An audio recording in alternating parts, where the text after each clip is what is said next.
So let's have a look at Pulsar's Xlite V3, and I'll be honest here that I'm not going to main this one. Still, it's a great device, and this video is similar to what I did for the Xtrfy M8, where I didn't really main the mouse, but I still found it to be an amazing product.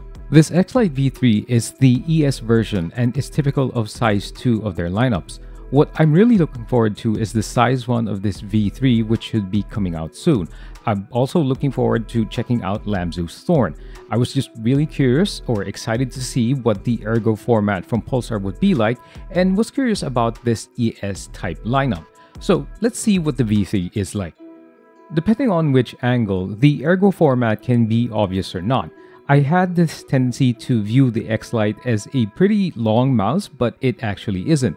The longest side of the mouse is 12.1 centimeters, which really isn't that long since it falls under their size 2 or their medium-sized mice. It's an Ergo mouse as mentioned. So for right-handed users, the high middle hump will eventually slope downwards faster on its right side and towards the rear. With that, I think this mouse does favor a palm grip approach or style, but I often use it with a relaxed claw grip approach. If we compare it to, let's say, the X2H and the X2 V2, the size difference is very obvious. The even shape of the other Pulsars isn't something present in the Xlite. Shame I no longer have my Death Adder V2, and that would have been, I suppose, a better comparison since they share a somewhat similar Ergo shape. Now, by the way, since it is Ergo, the sides have a specific contour to them, so the side near M1 does curve inward while the side near M2 does flare outward and becomes more prominent as it approaches the rear end. Now for this mouse, the coating feels similar to the coating of the X2s from Pulsar. It's a mix of smoothness and pretty good grippiness. I have hands that get a bit sweaty and somewhat oily in gameplay, and for some reason the mouse has this tendency to be easier to hold as you play longer. In my experience, extended use makes the grip on the mouse firmer. Now, the one thing I don't like is how the coating can easily make the mouse look worn out with extended use. Now, as you can see here, the grips on my X2H really aren't here for stability, but just to reduce the ugly look it has. I think the Xlite V3 will also suffer the same experience. If you get sweaty hands in gameplay, that might happen to you as well. Now, in terms of aesthetics, the look is pretty standard with the two things that stand out. The mouse wheel has this metallic silver color, which honestly I'm not a fan of. I would have preferred a gunmetal color.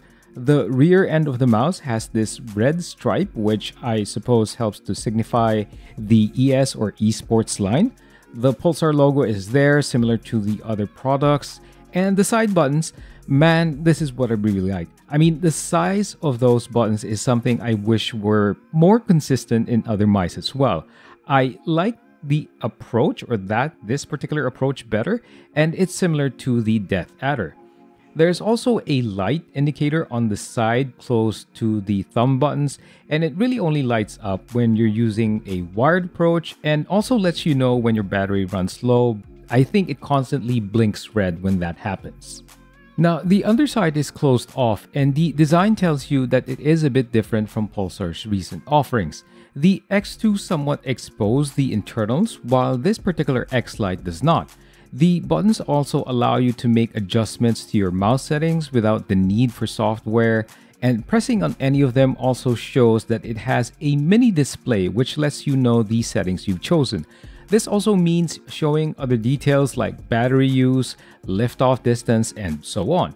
So if you press this button here, you can make adjustments to your DPI settings and it will reflect in the mini display. Pressing this button closest to the rear allows you to make adjustments to the polling rate of the V3. The max rate you can go for in a wireless setup is 4000, but if you choose a wired approach, the 8K rate becomes an available option. Oh, and that also means that this ES version of the Xlite V3 does come with a 4K dongle. I don't think, and I'm not sure, but I don't think it's included in the standard Xlite V3. There are a few other combination of button presses that allow you to make changes to other settings like debounce.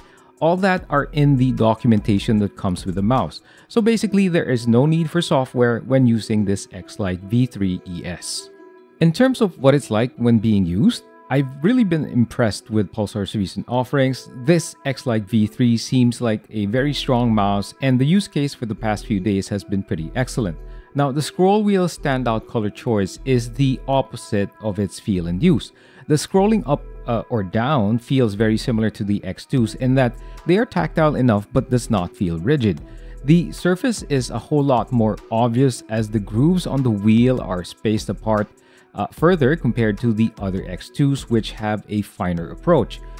Wheel clicks feel great, and I could be wrong, but they feel lighter compared to the X2H and X2 V2. Now, the button clicks for either M1 or M2 are great. They are optical and easy to press on.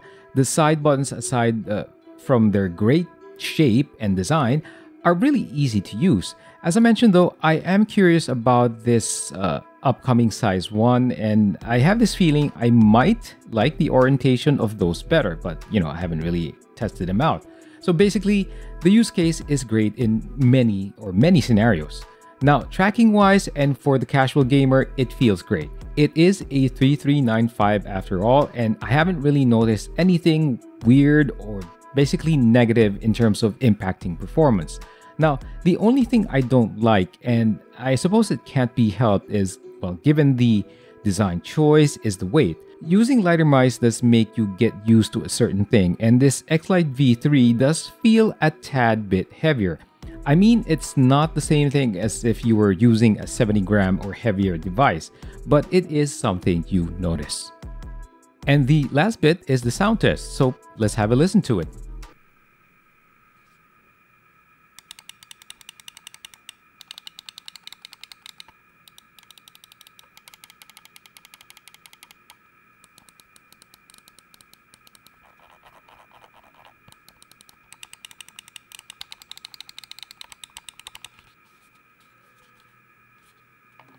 So yeah, while I won't be maining this size 2 Xlite V3 ES from Pulsar, it is great.